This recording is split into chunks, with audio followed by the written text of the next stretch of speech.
Hello, Region 31. I have the honour today of introducing our new regional song, Brave, by Sarah Bareilles, and I wanted to give you some context as to how the arrangement came about. Now, for those of you that don't know, all the Region 31 directors have been meeting pretty much every month, actually, on Zoom to support each other through these challenging times and share ideas. And one of the ways that was mentioned just before Christmas, actually, was how about a new regional song? And always putting the reset button on the list of regional songs that we've accumulated over the past few years. Now, myself and David Sangster actually were asked to collect all the ideas from all the directors and vet them. So we had a whole night together. Got very distracted, as you can imagine, talking the night away. But we listened to every single choice that was there, thinking of a few things. Is it suitable within the Sweet Adeline's ethos? Will it work in 4-part harmony? Is it a modern song? Do we hear this song being more homophonic than not? We wanted that unification that those choruses bring, certainly to sing all the same words at the same time as a region. We're also aware as well that this arrangement couldn't be the easiest thing we'd ever see, because we don't get bored, but it couldn't be the hardest as well. It had to be accessible to as much of the region as possible to make this a success. It's actually one of the reasons why the melody probably moves around a bit more than we'd probably have with an arrangement that was done for one particular chorus in mind. We wanted to share that responsibility across the whole region, which I hope you'll agree works quite well in this song. But this song actually was one of the few songs that was suggested more than once. So already there was a trigger there of something, actually there's something here that's really worth looking into. And as we listened to the original by Sarah Bareilles, straight away we were grabbed.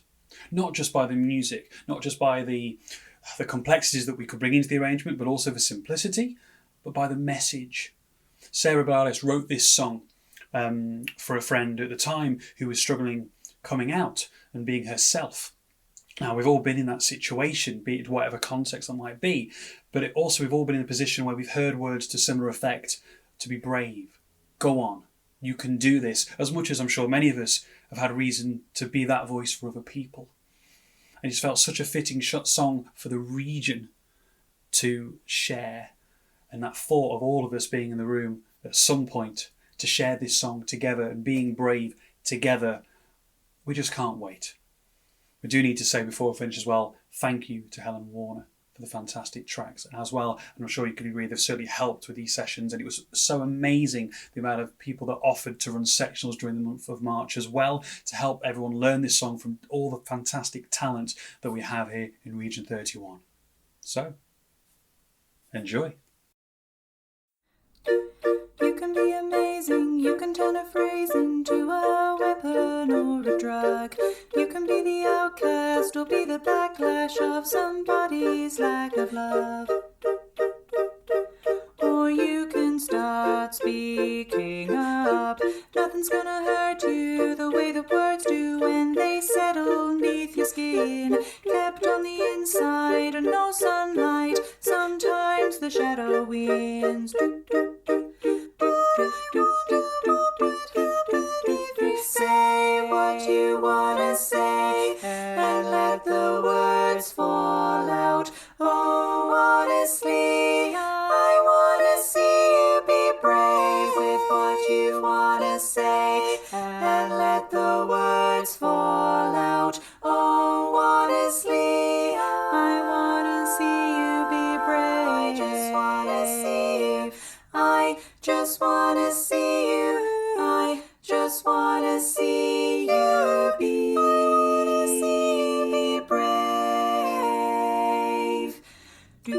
Everybody's been there, everybody's been stared down by the enemy, fallen for the fear and done some disappearing. To the mighty, don't run, stop holding your tongue. Maybe there's a way out of the cage where you live. Maybe one of these days you can let the light in. Show me how big your brave is. Say what you wanna say and let the words fall out. Oh, honestly, I wanna see you be brave with what you wanna say and let the words fall out. Oh, honestly, I wanna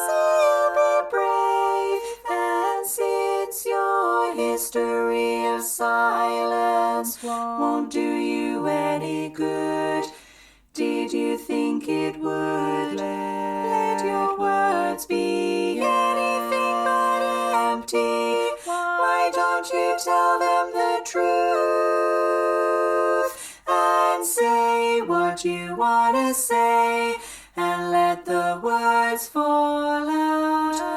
Honestly, I want to see you be brave with what you want to say and let the words fall out. Oh, honestly, I want to see you be brave. I just want to see you.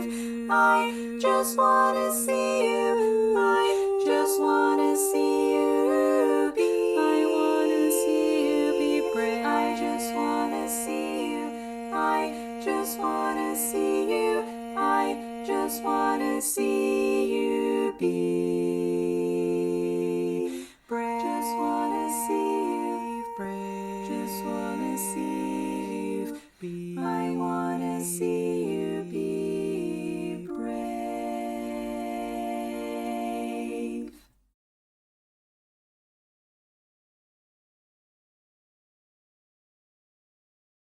Hi everyone, it's Alan Hughes here, the chairman of BABS, the British Association of Barbershop Singers. I just wanted to get in touch with you on behalf of all of our members to wish you the very best for your virtual convention weekend. We truly cherish our relationship and we are so excited to learn about all the fantastic things that you've been up to this year. It's been a tough year, hasn't it? But with singing, we can make everything better. And like I say, we're so excited to see what you've been up to. Hashtag we are still singing. Hello, this is Natalie Fedden from Labs and I'm here to send all our good wishes to you for your We're Still Singing convention. It might be a virtual convention, but how wonderful with modern technology that we can bring barbershop into our homes. I can't wait to watch a wonderful weekend celebrations.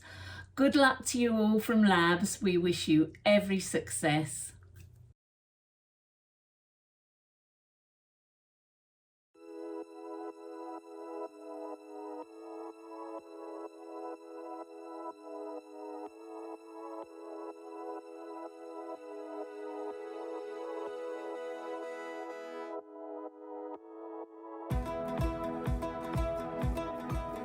In this series of webinars, I'm going to be asking the questions you've always wanted to ask to the people you've always wanted to ask them to.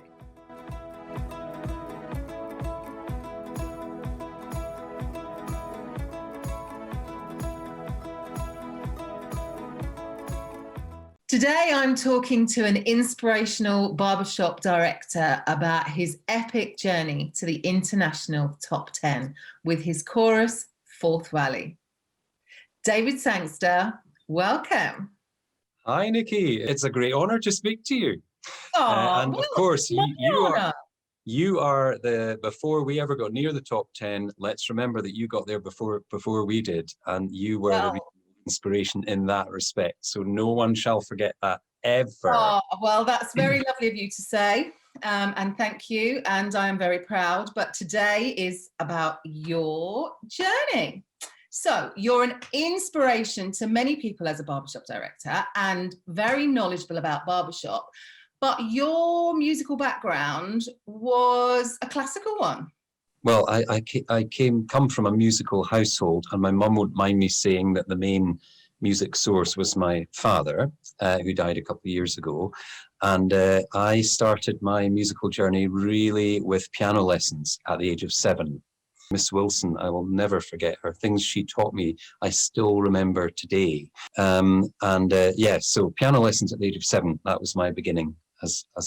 Classical, and then you still love the piano, don't you? You still teach it, and you play, and classical seems to be where you started, where you come from, where you've gone back to. Yeah, I've stayed with it. I've always kept the classical piano going. Sometimes it's gone a little off to the side for a while, but just recently I've been pushing back into it, playing more difficult music, some of my favourite things. I try and bring that into my appreciation of barbershop as well, in subtle ways. we are very happy that you then started to dabble a bit in barbershop, and you did a bit of coaching, and you went to an international, and then in 2005 Forth Valley's then director Maggie Wood retires, and they're looking for a new director. At that time, I started life as a chorus partner, stroke, and later husband. That was my introduction to barbershop, was hearing Forth Valley from the audience. But I'd always loved close harmony. So in fact, the first album that I ever bought was when Saturday Night Fever was all over everything, the #1 album. I didn't buy Saturday Night Fever, I bought Manhattan Transfer's Pastiche.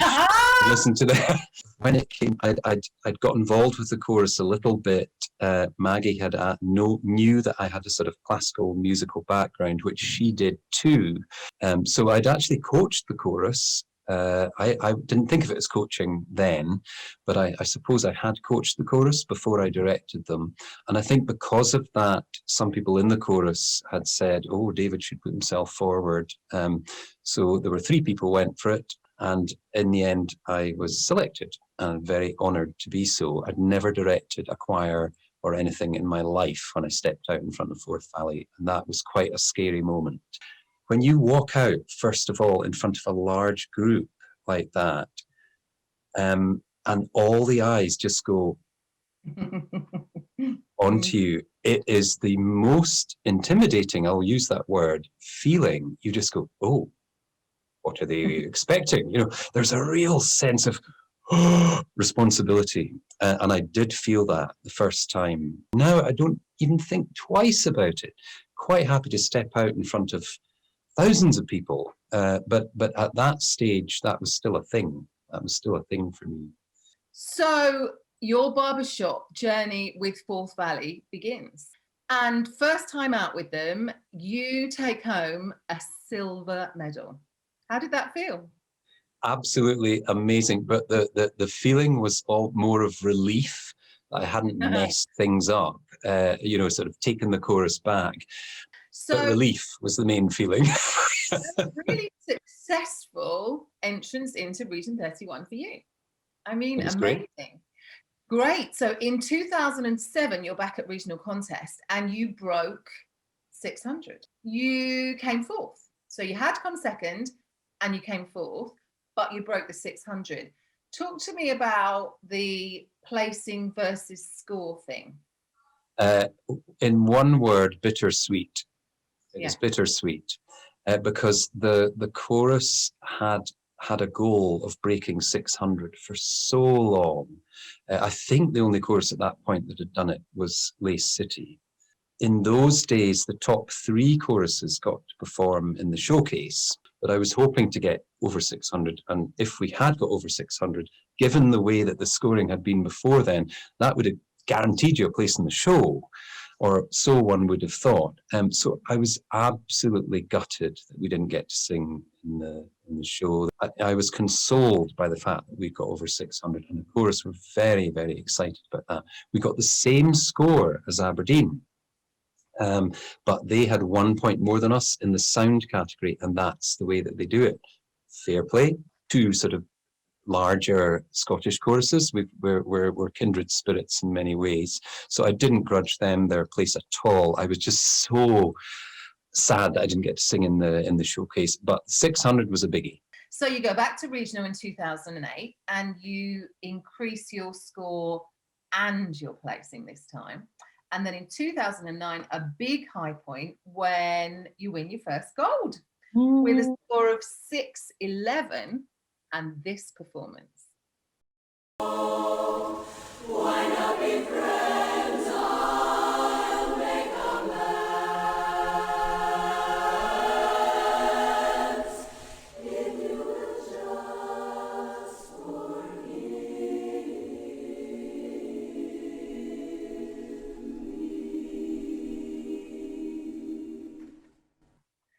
So, first gold medal. How did that feel? Oh, that felt, well, there was no bittersweet to that. That was sweet, and more sweet.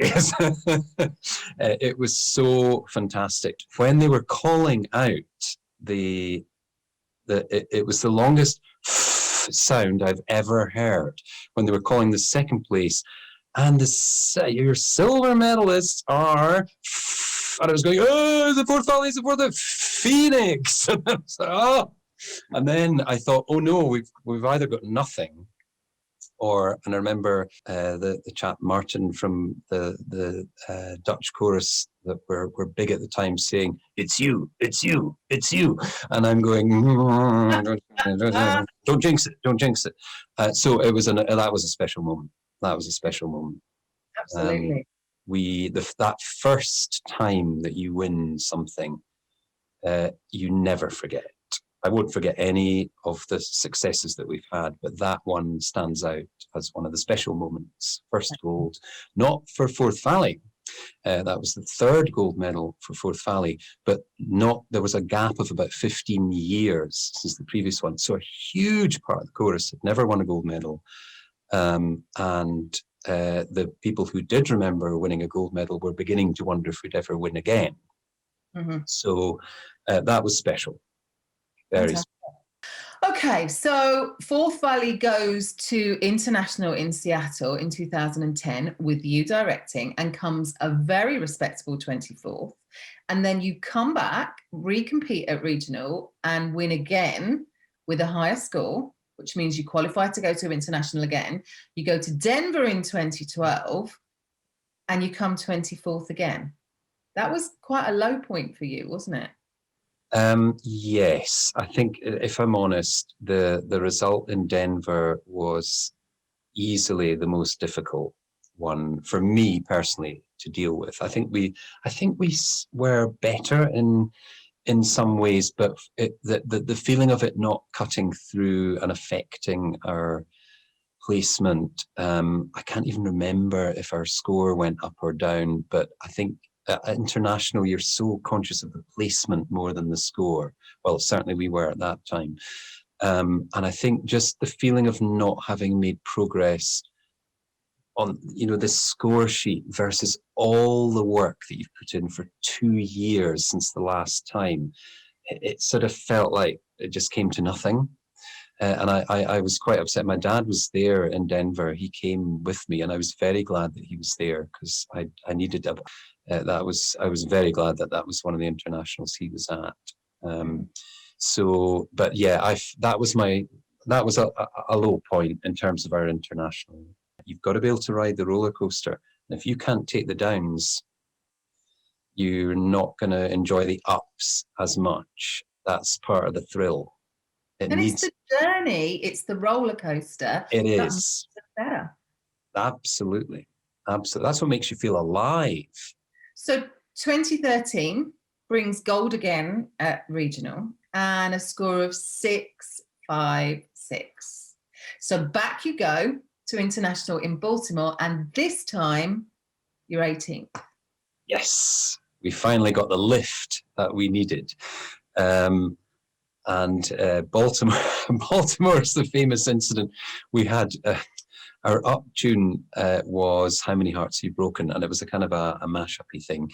And we'd got it had turned into what Mo Field referred to as a bit of a Frankenstein. We had a bit where it was meant to sound like the chorus was coming through on a radio like that, and we had a radio dial that I tweaked at one bit, and the chorus all went, and then it came. I mean, it was really probably a gimmick too far, and the judges enjoyed it, but one of them called it shenanigans, and I thought, maybe we were a gimmick too far if she's talking about shenanigans. But anyway, the dial, as we called it, which was the dial that I turned at one point where the front row formed a radio shape, we had secreted that under the risers. And in our excitement at leaving the stage, we left it on stage. Now it's too late for us to be penalised now, but I think we might have got some sort of penalty. And I remember, you're supposed to, are you? Leave anything on the stage? No.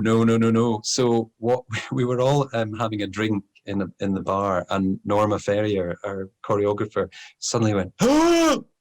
And we all sort of thought, what's wrong, Norma? The dial, she said. She suddenly remembered. So posse of Norma and two others went up, because Norma couldn't be on her own at that point. She would have been a danger to herself and others. But so they went back, and I said, well, be careful, don't be seen, So they persuaded one of the security guys to go and fetch the dial during a break. Do you know, I feel like this. And we got off with it. The police are going to come in at any minute and say, I know. We do laugh about the dial. So Baltimore has been remembered not just for the feeling that we suddenly burst forward, like it wasn't just crept a few places. We got up into the 20. So that was really exciting. And that was what we were waiting for. That was what we were working for. So Baltimore was good.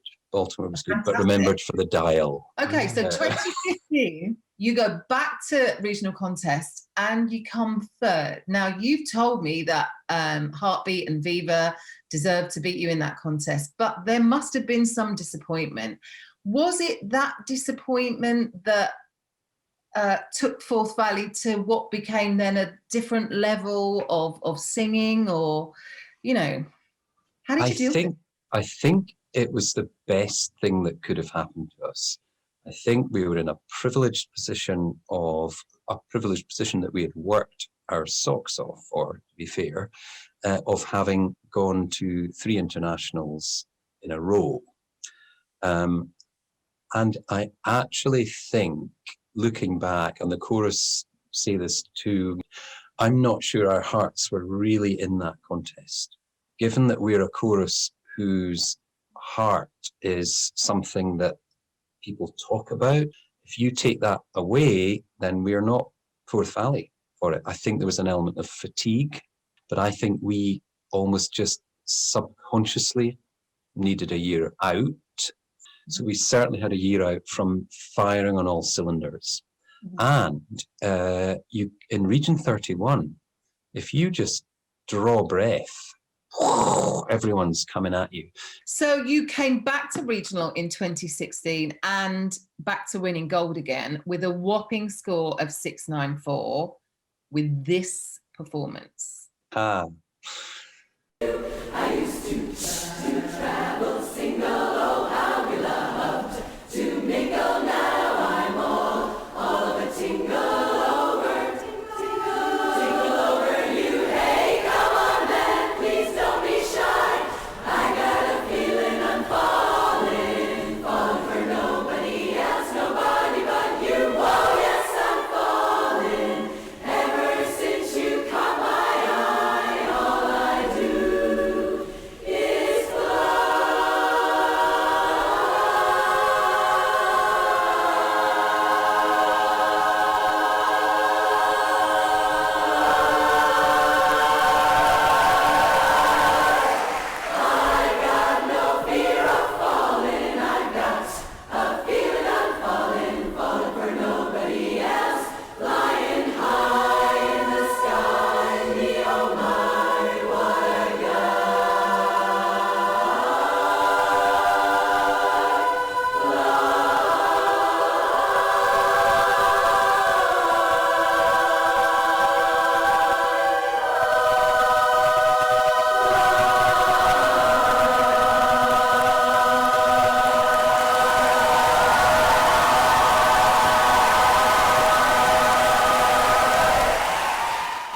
What a fantastic performance. And there was a marked change in the chorus in that performance. You kind of, went up a level. Yes, there was one person in particular helped us do that, and that was Sandy Marin. It was one of those moments where the coaching really made a difference.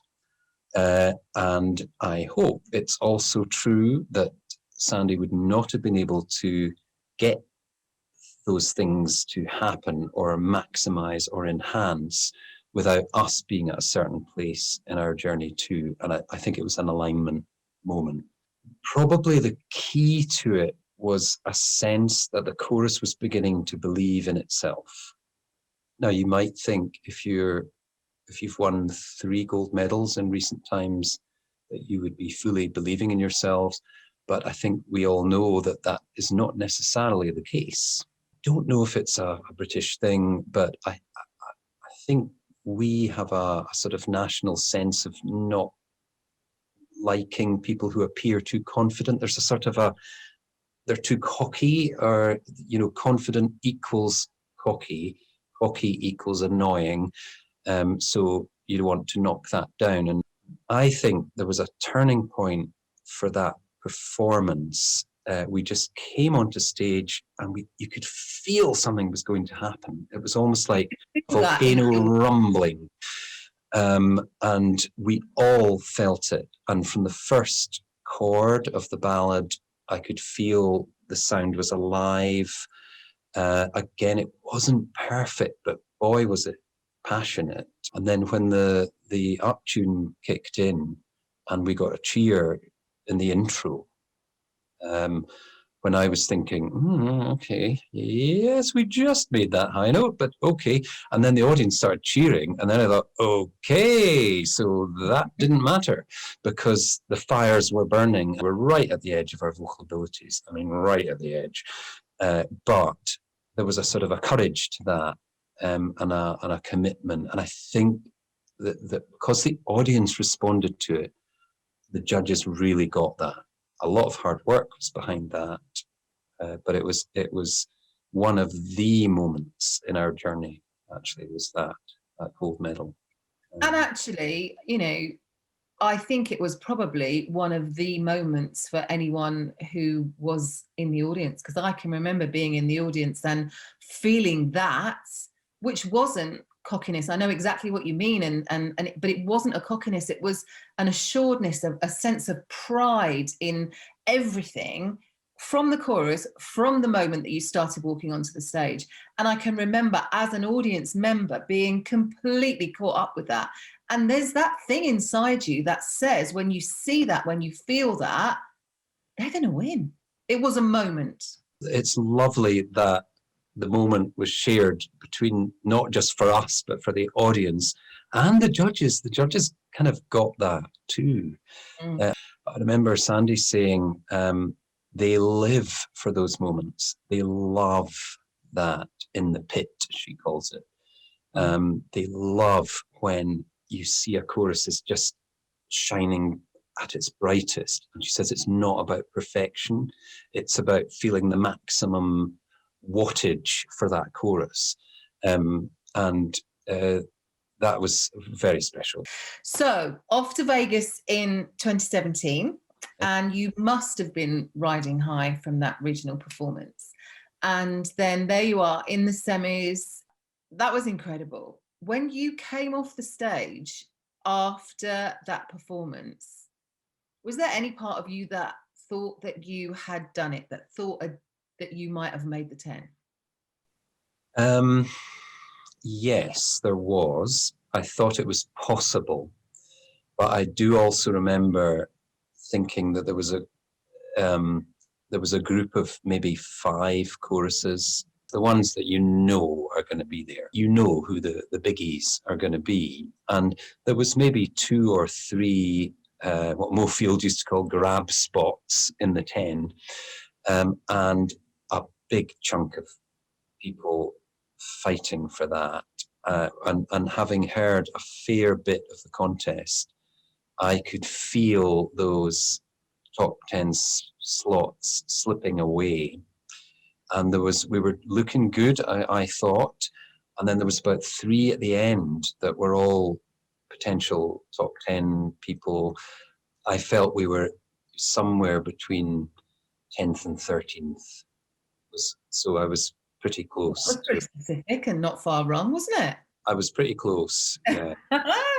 And then you're announced as Mike Warmers for the finals contest. And I mean, incredible. You get to do your finals package, but you're not in the 10. So another one of those bittersweet kind of moments. It was bittersweet, but I would say more sweet than bitter. Yeah. Getting to sing again is huge, because the difference is you get to be yourselves. You get to be yourself. So for us, and knowing the set that we had ready, which was I knew it would be something that, unlike anything that had been on the international stage before, but it was more about wanting to show the chorus, the world, who Forth Valley are, and it genuinely was for the region as well. And you'll know this yourself. You're doing it for UK barbershop, or UK and Holland barbershop in the case of Region 31. But just getting to sing again turned out to be very big for us.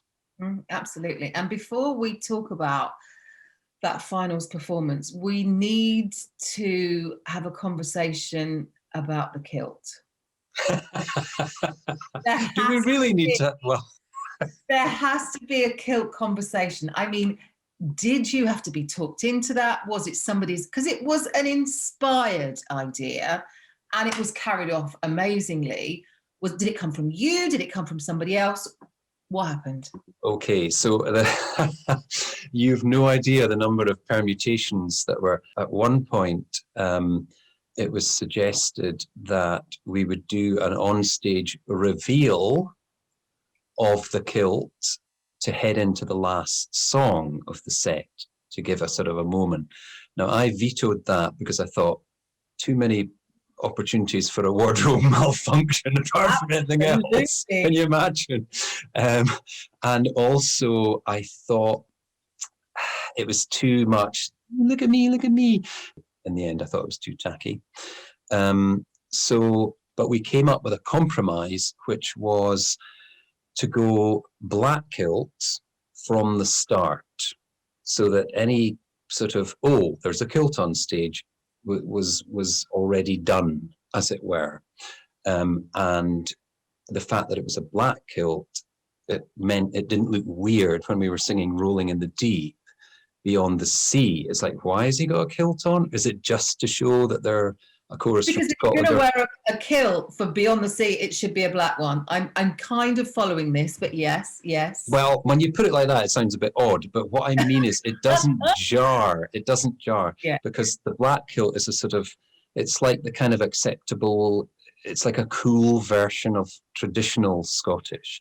So I felt that fitted with our bringing a bit of Scotland, and later in the set, a bit of traditional Scottish music, but arranged in such a way that it felt like it had a modern edge. And to me, then the costuming, including me, fitted with that vibe, but didn't look ridiculous when we were singing Adele.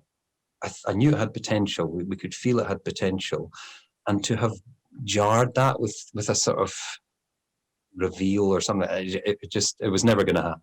I would have been directing the whole set thinking, I hope this bloody kilt thing's going to work, you know.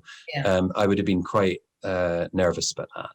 Go with your gut. And so you didn't have to be talked into wearing a kilt on the international stage. You were quite, you know. I did a bit have to be talked into it. Where you're the opposite gender to your chorus, you already kind of stick out a bit. And I think if you overplay that, I thought there was a risk of it just coming over a bit too me kind of thing. I got that we were wanting to show something distinctive, so that was why we came to the compromise. It was fantastic, and actually, you know, full out tartan, the brightest thing you like. We as an audience absolutely loved it. I mean, it was incredible. There he is up there in front of his chorus, proud about being Scottish and wearing a kilt. I mean, it was killing. Okay, so then follows this mic warming set and the most well-deserved standing ovation for your performance. And I want to watch a clip, and my choice of this clip has to be Mari's Wedding, which absolutely brought the house down. Let's watch it.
it was a moment on stage, and our wonderful soloist Leslie Smith at the front, who sort of became Mary. She did the solo towards the end.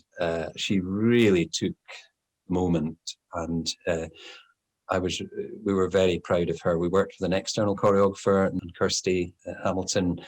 She brought some authentic edge to the styling of the move. She knew how hands should be and feet should be. And she totally got that we were going Celtic with a modern edge. And it worked very well. Do you think now, looking back, that with that performance, you showed the barbershop world who Forth Valley is? Were you happy that you'd done that? Yes, we were. We got the audience fresh. We surprised them, and we showed who we were, exactly what you said. And I was fully satisfied that we had done that with our bit of pop. And then we did our proper barbershop, but we did a song that no one had ever done before. And then we did our Scottish stuff at the end, which was, we hoped we'd earned their trust by then, and that they could say, here's us, here's where we come from. But, we have an international chorus, but Scotland is where we all make our home. So we didn't make it nationalistic. We tried to tie it to the land, the place, so that everybody could feel part of that belonging, and I hoped that we got over a general sense of home, and I think people got it.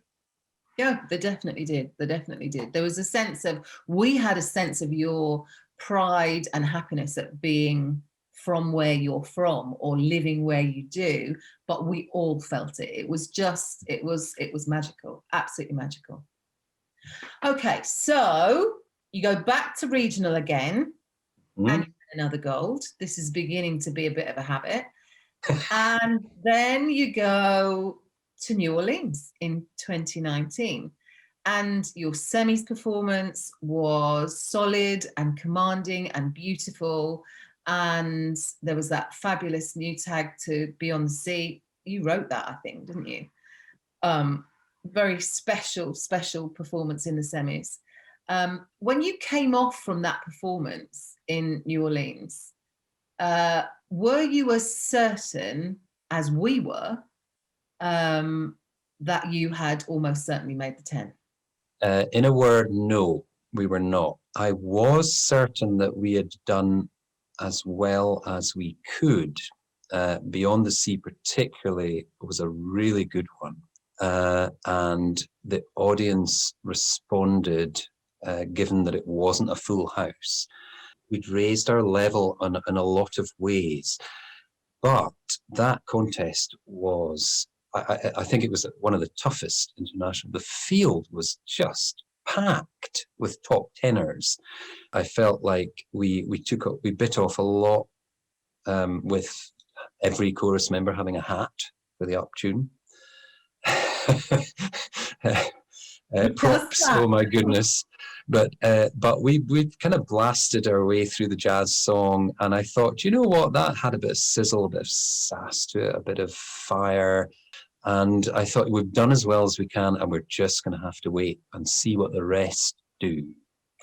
And then wait, you did have to, because you were on fairly early, and then you've got to wait for the call off.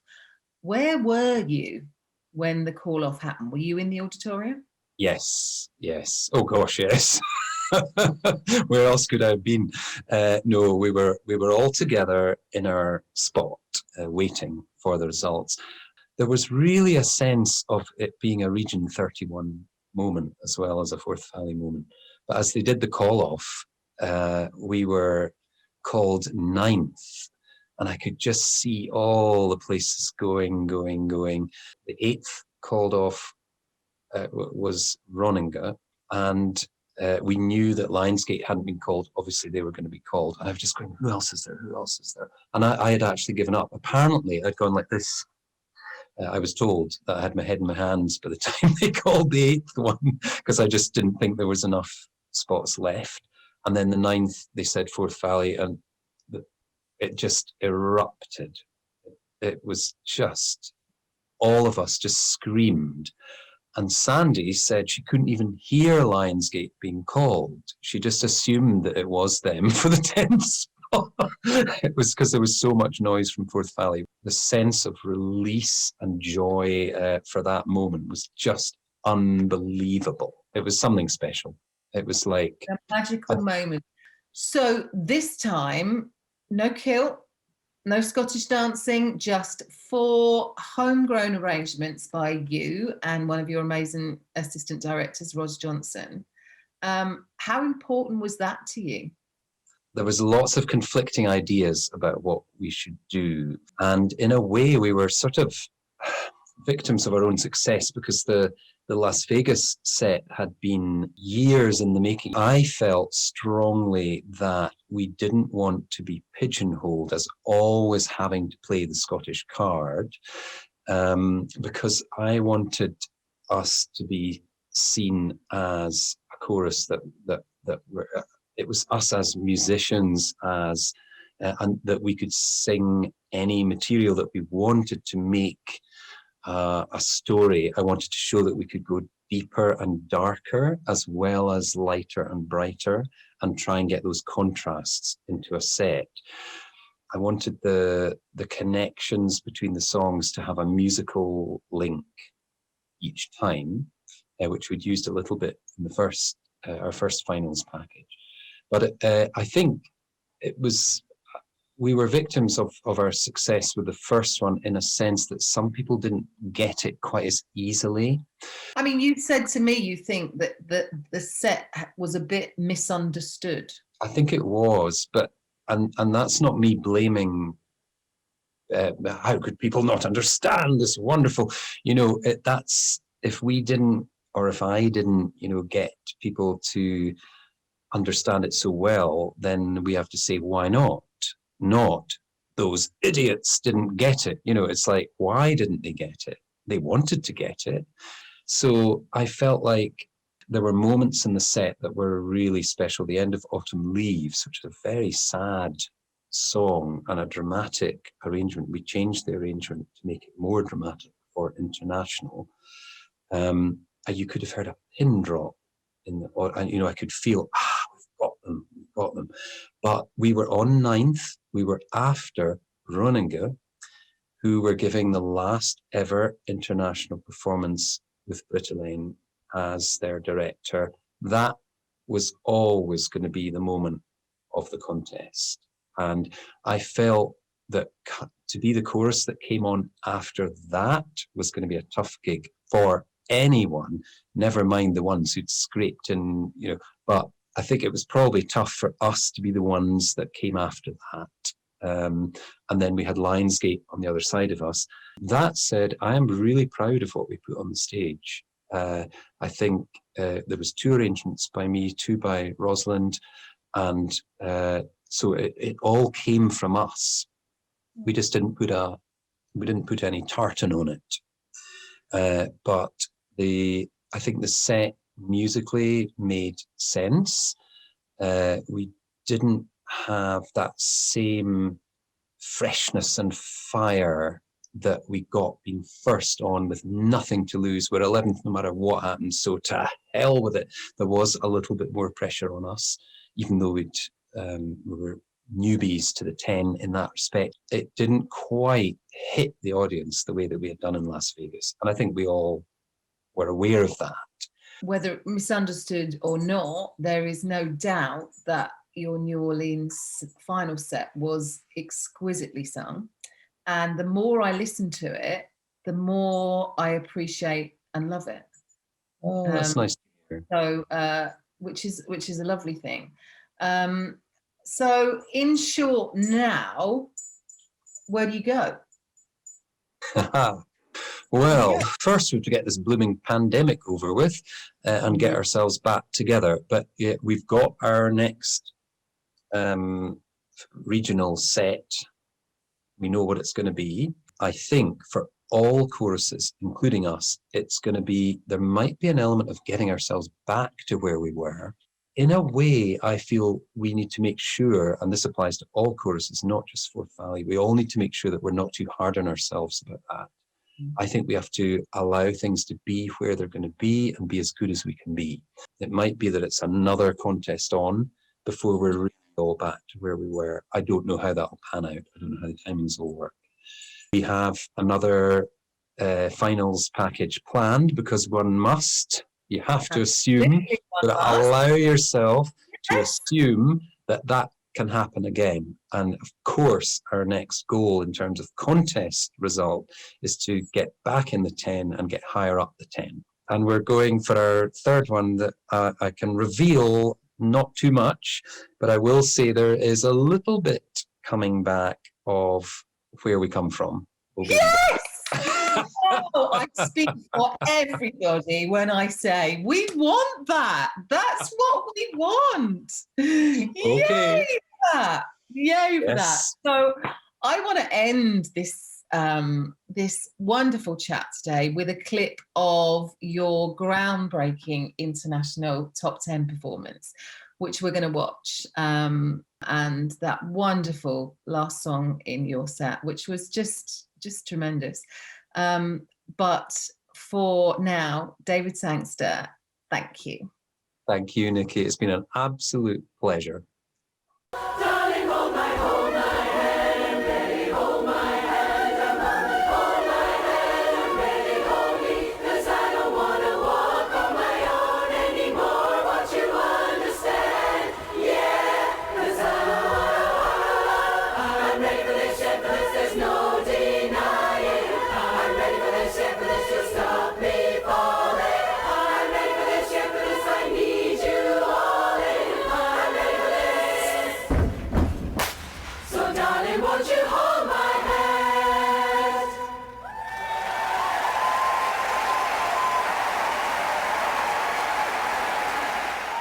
Thanks for joining me today, chatting to David Sangster. Look out for me zooming in on somebody else very soon.